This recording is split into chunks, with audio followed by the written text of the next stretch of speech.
తాకట్టులో ఉన్న మీ బంగారం ఈ రోజు ఎంత ధర చేస్తుందో కొమ్మూరి గోల్డ్ వాళ్ళకి కాల్ చేస్తే ఫ్రీ గోల్డ్ కాస్ట్ చెక్ చేసి చెప్తారు.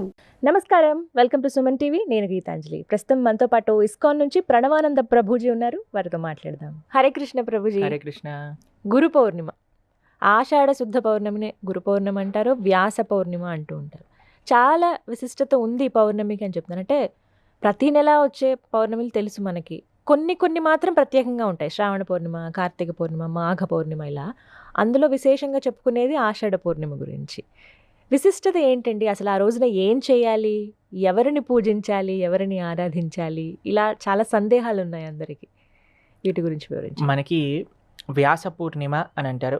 వ్యాసుల వారి అవతరణ దినోత్సవంగా చెప్తారు. వ్యాసాయ విష్ణురూపాయ వ్యాసరూపాయ విష్ణవే నమో వై బ్రహ్మనిదయే వాసిష్ఠాయ నమో నమః. సాక్షాత్తుగా భగవంతుడి యొక్క స్వరూపమే వేదవ్యాసుడు. వేదములను విభజించేసి మనకి పురాణ ఇతిహాసములన్నింటినీ కూడా అందించిన మహానుభావులు అనమాట. వ్యాస పూర్ణిమ రోజు వ్యాసుడిని వ్యాస పరంపరలో, అంటే సనాతన వైదిక పరంపరలో వచ్చిన వాళ్ళ గురు ఆచార్య పరంపరలో ఉన్న వారిని మాత్రమే ఆరాధన చేయాలి. ఈ మధ్య మనం చూస్తూ ఉంటే చాలా మందికి పూజలు చేసేస్తూ ఉంటారు గురు పూర్ణిమలో, ఇక్కడ అక్కడ అని. కానీ వ్యాసుడి యొక్క మార్గాన్ని, సనాతన వైదిక సంస్కృతిలో ఉన్నవారిని మాత్రమే, సనాతన వైదిక పరంపరను ఎవరైతే నమ్ముతూ ఒక ఆచార్య పరంపరగా అక్కడ ఇక్కడ ఆవిర్భవించిన వారు కాదు, వైదిక పరంపర, ఆ వ్యాస పరంపరలో ఎవరైతే ఉంటారో అటువంటి గురుస్వరూపాలని మనం ఆరాధన చేస్తూ ఉంటాం. మన గురువులని, వ్యాసులని, మన ఆచార్యులని, పూర్వాచార్యులని మనం గౌరవిస్తూ ఉంటాం అనమాట. కాబట్టి ఇది చాలా ఒక సేక్రెడ్, ఒక గురువుని మనము స్మరించుకునే ఒక అవకాశము అని వ్యాసుడు మనకిచ్చిన అంత గొప్ప వాంగ్మయాన్ని. ఇప్పుడు సనాతన ధర్మము అని అంటే వ్యాస వాంగ్మయము. వ్యాసుడు లేనిది సనాతన ధర్మము లేదు. వ్యాసుడు యొక్క వాంగ్మయాన్ని ఒప్పుకోనివాడు సనాతన ధర్మానికి చెందినవాడు కానే కాదు. ఎవరైనా మాకు వ్యాసుడు రాసిన పుస్తకాలు అవసరం లేదండి, గీత భాగవత రామాయణాదులు మాకు అవసరం లేదండి, మాకు ఈ పుస్తకం ఒకటే చాలండి, సారీ సార్, మీరు అసలు హిందువే కాదు, మీరు సనాతన ధర్మానికి చెందిన వాళ్ళు కాదు. Very straight forward definition. నచ్చినా నచ్చకపోయినా వ్యాస వాంగ్మయమే సనాతన ధర్మానికి బేస్, ఇంకా ఏదీ కాదు.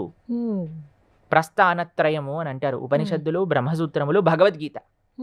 ఇవి ఏ సాంప్రదాయానికైనా బేసిక్ ఫిలాసఫికల్ టెక్స్ట్ అన్నమాట. వీటన్నిటినీ అందించిన వ్యాస భగవానుణ్ణి స్మరించుకునే రోజు అనమాట. వ్యాసుడు చేసిన ఉపకారము మహోపకారం అండి. వేదాలను విభజన చేసి వేదాలను స్ట్రక్చరైజ్డ్ చేశారు ఆయన. చాలా మంది వేదాలు రాశారు వ్యాసులు అంటారు. వ్యాసుడు ఏమి వేదాలని రాయలేదు, వేద విభజన చేశారు. 4 వేదములుగా విభజన చేసి, అలానే మనకి పురాణాలు, ఉపనిషత్తులు, బ్రహ్మసూత్రములు, వీటన్నిటిని అందజేశారు అనమాట వేదవ్యాసుడు. అటువంటి వ్యాస జయంతిగా జరుపుకుంటారు. వ్యాసుడిని ఆరాధన చేయవలసినది. దాంతో పాటు వ్యాస పరంపర, ఇది చాలా ముఖ్యంగా మనం బ్రాకెట్ లో పెట్టుకోవాల్సిన విషయం ఏంటంటే, వ్యాస పరంపరను ఎవరైతే వేదవ్యాస వాంగ్మయాన్ని ఆధారంగా చేసుకొని వేదవ్యాస వాంగ్మయాన్ని ప్రతిపాదన చేసిన ఆచార్యులు, ఆ ఆచార్య పరంపరలో వచ్చిన వారిని మాత్రమే వ్యాస పూర్ణిమ రోజు ఆరాధన చెయ్యాలి. వాళ్ళకి చెందింది మాత్రమే ఈ గురు పూర్ణిమ. గురువు అంటే చాలా మందికి, అందరినీ ఇప్పుడు ఇది తెలుసా అండి, మేము ఒకసారి మా కాలేజ్లో రోడ్ పైన వెళ్తుంటే ఏ గురు అని ఒక ఫ్రెండ్ని పిలుస్తున్నారు. అంత చీప్ అయిపోయిందండి గురువు అనే పదం.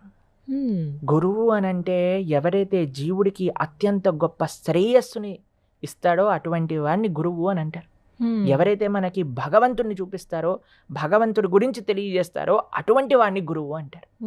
ఎవరైతే తమల్ని తాము నేనే భగవంతుడిని అని చెప్పుకునేవాడు గురువు కాదండి.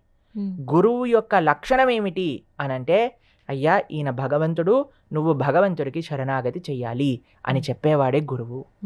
స్తోత్రియం బ్రహ్మనిష్టం అని ఎన్నో లక్షణాలు ఉన్నాయి. శాస్త్రాలు అధ్యయనం చేసి ఉండాలి. లేదండి మేము శాస్త్రాలు ఏం అధ్యయనం చేయను, నా మనసులోకి వచ్చింది చెప్తాను, సారీ సార్ మీరు గురువు కాదు. లేదండి మేము జస్ట్ ప్రవచనాల్లో చెప్తాం, ఏం ఆచరణ చేయం, సారీ సార్ మీరు గురువు కాదు. అయ్యా మాకేం పరంపర లేదు, మేము స్వయంభూ గురువులము, సారీ సార్ మీరు గురువు కాదు. ఆచార్య పరంపర ఉండాలి. సనాతన వైదిక వాంగ్మయం, వ్యాసులు ఇచ్చిన వాంగ్మయాన్ని బేస్ చేసుకొని మాట్లాడాలి. మాట్లాడటమే కాకుండా దాన్ని ఆచరించాలి. సద్ వైష్ణవ వైదిక పరంపరలో వాళ్ళు వచ్చి ఉండాలి, వైదిక పరంపరలో ఉండాలన్నమాట. అంటే ఎవరెవరిని ఏంటండి పూజించాలి ఇప్పుడు ఆ రోజున ఎవరిని పూజించాలి వ్యాస భగవానుని పూజించాలి. మనం ఏ పరంపరని ఫాలో అవుతున్నామో ఆ పూర్వాచార్యుల్ని పూజించవచ్చు, మన గురువులని పూజించవచ్చు, అంతే. అంతవరకు మాత్రం.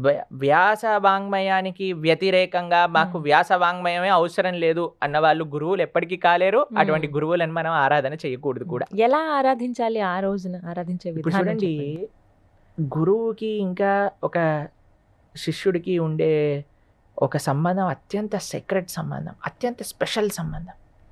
కబీర్దాస్ని అడుగుతారు, అయ్యా గురువు గారు ఇంకా కృష్ణుడు, గురు గోవింద్ ఇద్దరు వచ్చి నీ ముందు ఉంటే ఎవరిని ప్రణామం చేస్తావు అని అంటే కబీర్దాస్ అంటారు, ఫస్ట్ నేను గురువుని ప్రణామం చేస్తా, ఎందుకంటే గురువు వల్లనే కదా నేను గోవిందుడు ఎవరో తెలుసుకున్నది అని అంటారు. కాబట్టి గురువు యొక్క ముఖ్యత్వం జీవితంలో చెప్పలేమండి. ఎవరు సద్గురువులు? ఇప్పుడు చాలా మంది మార్కెట్లో గురువులు అయిపోయారు, చాలా మంది గురువుల ముందు చాలా పెద్ద పెద్ద టైటిల్స్ పెట్టేసుకుంటున్నారు. కానీ ఎవరు సద్గురువులు, ఎవరు ఆచార్యులు అని అంటే ఎవరైతే శాస్త్రాలలో చెప్పిన విషయాలను తెలుసుకొని ఆచరిస్తూ ప్రతిపాదన చేస్తారు. శాస్త్రాన్ని ఎప్పుడైతే మనము నెగెట్ చేస్తామో అప్పుడు మనము వాళ్ళని అంగీకరించము. మీకు ఒక విషయం చెప్తాను, మన పరంపరలో బుద్ధుణ్ణి కూడా మనం అంగీకరించాం, ఎందుకంటే బుద్ధుడు కూడా వేదములను అంగీకరించలేదు కాబట్టి. అప్పుడు బుద్ధుని కూడా సైడ్ చేసేస్తారు అనమాట. ఎందుకంటే వేదాలను అంగీకరించింది దానికి ఒక పర్పస్ ఉంది. మనం బుద్ధుడు యొక్క రహస్యం ఎందుకు ఆయన అలా చేశారు అనే విషయాన్ని మళ్ళీ చెప్పుకుందాం. కానీ ఆయన బేసికల్ గా బుద్ధుడు ఏం చేశాడు, వేదాలు వద్దు అని చెప్పారు. కాబట్టి మనం బుద్ధుడిని కూడా ఆరాధన లేదు. ఎక్కడైనా మనం బుద్ధుడి గురి చూస్తామో మన సనాతన సాంప్రదాయంలో చూడం. ఎందుకనంటే వేదాలను తిరస్కరించారు కాబట్టి. ఎవరైతే వాంగ్మయాలను తిరస్కరిస్తారో, ఎవరైతే శాస్త్రాలు వద్దు అని చెప్తారో, ఎవరైతే మనకి శాస్త్రములు అవసరం లేదు అని మాట్లాడతారో, ఎవరైతే వ్యాస పరంపరను వాళ్ళు రెస్పెక్ట్ చేయరో అటువంటి వాళ్ళు ఎప్పటికీ గురువులు కాలేదండి. మీకు ఒకటి తెలుసా, గురువు పుట్టినరోజుని వ్యాస పూజ అని అంటారు. గురువు గారి పుట్టినరోజుని వ్యాస పూజ అంటారు. ఎందుకు అనంటే గురుస్థానంలో ఉండడానికి ఒక లక్షణమే వ్యాసుడు చెప్పిన విషయాలను ఆయన రిపీట్ చేయడం. ఇప్పుడు మేము ఎన్నోసార్లు చెప్పాం, ఆచార్యులు ఏవైతే చెప్తారో వాటినే మేము మీకు ప్రతిపాదన చేస్తాం, ఒక పోస్ట్ మ్యాన్ లెటర్ ఇచ్చినట్టుగా, అంతేనా? ఇది గురువు యొక్క కర్తవ్యం. మన పూర్వాచార్యులు వ్యాసుడు ఏమైతే చెప్పారో వాటిని అలా తీసి ముందుకు అందించాలి. ఒక వారధిగా, not anything, nothing to be subtracted, nothing to be added, just present it in your own style.